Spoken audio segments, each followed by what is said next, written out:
Ari sa ato sa linya ang pamuno sa Local Disaster Risk Reduction and Management katalatapan sa Moises Padilla, Mr. Reynald Jorige. Mr. Jorige, sir, good morning. Si Action Marlon na, dari sa Action Radio Bacolod. Action Marlon, good morning kag sa na tanan nga nagapalamati sa mga programa.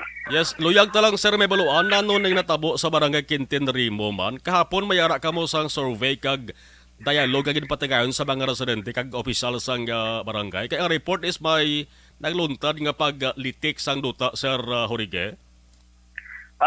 Yes sir, sa August 10 may nabaton kita nga report. Aha. And in order to validate sang information nga nabaton naton ginpakatuan naton sang aton nga mga team diri sa DRR.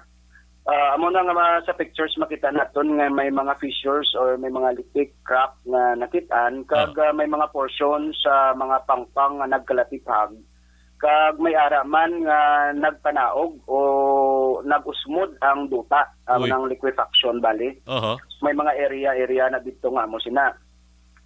So may na-identify kita nga mga families or mga pamalay nga posible nasulod or ara sa buffer sang landslide prone area. So amo na kagapon nga ginupod sa amon nga mayor nga si Honorable Elias Celestina Garcia Yulo, at the same time siya man ang chairperson sa aton nga diri nga MDRMC. Mayapod kami nga kapitan kag DSWD agud magkandak na nga dancing inventory sa mga families. Nagkandak kami dialogue kag nagpathag kag nag-explicar sa aton nga mga pumunuyo nga sa malapit dito nga magpreparar kay ang area nila siya do nakadelikado. Anyway, naglatag si Mayor Sangkwan sang ibak plan nga dapat with consultation sa ilang bana kasi kabudlay man kay ang iban dito mga bana wala mga asawa lang ara nga ubra magkuan sila magkonsulta magplano nila pamilya kay balikan sila namon kung ready na pwede na sila namon ma-pull out sa area madala namon diri sa evacuation center. Kagagiban pwede man man option nga may mga kaparyentihan sa mga lapit nga mga barangay nga pwede lang dito anay for the meantime samtang nagapangita pa sa ultimate na solusyon ang aton nga banwa para dira sa ila. Sang 2009 actually ang una sinadira nga nagkalatabo ko ninyo pa nadumduman sang 2009 amo to ang grabe nga movement sang duta sa dira nga area nga ginkantuan gani sang EMD no check ang area. So based sa ilang study nga ginpakita nga isina dara nga area ang naka-experience siya sa liquefaction may ginatawag nga suspected fault line. Ang ilang term is suspected fault line but until now mo pa malang na. So gina-compile naton sa mga data, mga reports kay masubmit naman kita sa aton nga FIBOX kay Director Solidom para ma-aware siya kag mapadala niya diliwat sang team para makadugang kag makabuo ko nanugid ang fury why nga may mga musina nga itabo dira sa Sitio Manaol, Barangay Quintin Rimo. Sitio Manaol, Barangay Quintin Rimo. Bali dira gina sir nag-start tukibanyo ang litik. Dira gina nag-umpisa? Yes, dira malangit sir nabukid do na party sa sang bukid. Tapos ang litek makita sa kilid sina isang bukid may dako ni siya namon nga Binalbagan River. And then may mga subsidiaries ni sa mga tributaries I mean nga mga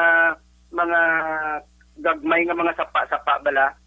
So ni siya nagalibot sang inang litek dira sa sidra nga community. Nagbalik kung ano man ang dito sa 2009 nga na-experience nga area still amuman gyapon subong ang naka-experience but sa 2009 grabe gito yung movement subong medyo not so much pero ang mga litik kada makita na naton nga nagalitik-litik ang mga duta dagko man na may pag-usmod kunakon palang taon may area nga isa ka ruler guro ang usmod niya more or less no. tiyak niya nga kilid. Kag may ara nga motor ng balko, may nakita kami dito nga isa ka puno sang kahoy ara. Galibot na busmod no nanaog siya sa iyang level. Inang isa ka roller nga mention ng mabagulang, amo na sang pinakadako nga litik nga kasang karon nga nakita nyo. Do sa nakon nga paglantaw, amo to ang do dako nga yes sir nga pag usmod lang panaog then may cut or may litik nga crack nga between. Sir, isip-isip niyo pila ka families or individuals ang apektado sa di?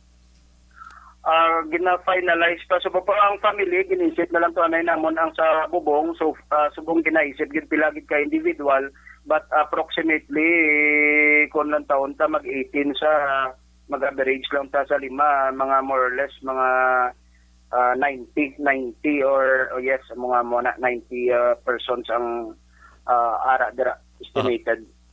Ang genmuno mga posible evacuation ginapreparahan na ni sang banwa? Yes, with consultation sa ila kag sa aton man nga barangay officials. Pero aton may evacuation center na kay may-ari kami di nga gin-construct na nga daan sa banwa nga from NDRRMC sa national gi-construct diri sa amon. So mo na ang ginatan ay ni Mayor for the meantime nga mo ning sitwasyon kag nagapangita pa sang pinablang na siling naton nga permanent and nagakadapat na gid nga totally nga approach sa paghatag bubig sa tumuluyo nga apektado. Ang response ang families dara nga affected, okay man sila nga evacuate sila pananglit? Yes sir, so far okay sila po among ginawurian malanggid nila bisan sa hindi man sa amo nga problema inablang ila pangabuyan ato na didto, ang ilang mga kasapatan ato na didto. So may pag-plaster lang ati kung adlaw pwede man lang sila gyapon magbalik sa area sa ila sa uma. Pwede man niya i-allowed or servisan pabalik didto kay medyo layo man ang evacuation center namon kay diri sa Banwa. So pwede sila namon maservisan sa atong mga tatay, mga nagatipan sa uma pagkatapos balik lang do mo nang ginatanay sang ni mayor sa ila dito. Sige. Mr. Reynald Jorge, sir, ang imo sa ding mensahe na lang sa mga residente ng apektado dira sa Quintin Rimo sa ding pagalitik sandota. Sir, go ahead. Ang akon nga mensahe para sa ila, so na-plaster ko naman gagalit, ginasulit ko lang dapat mangin nakita preemptive ang aton nga approach hindi na kita mag-react kay kunara na anytime hindi kita sigurado kung ano gid ang sitwasyon sa dalom sang aton ginatindugan plastaran sang aton nga mga pamalay so hindi kita magduwa-duwa willing man ang banwa kag ang aton nga mga agencies DSWD nga magatag sang support in case nga mag-evac kita. So, pinanglanta lang ang inyong cooperation para sa safety gid sang tanan-tanan. So, nambal ta na, anon taman ang pangabuyan kung wala na ta sang kabuhi. So, unahon tagilanay ang aton nga kabuhi. Kaya pangabuyan, makita ta lang na sa uli. So, madamo gid nga salamat kag tabay nga kooperahan ninyo ang aton nga banwa kag ang aton man nga mga barangay officials. Yes, madamo gid nga salamat. Mr. Reynald Jorge, sir, salamat man sa imo time kag information ginatag diri sa Action Radio Bacolod kag halong nga muna sa may mo sa Salamat, good morning. Okay, thank you man Action Marlon and good morning sa tanan. Action Hotline.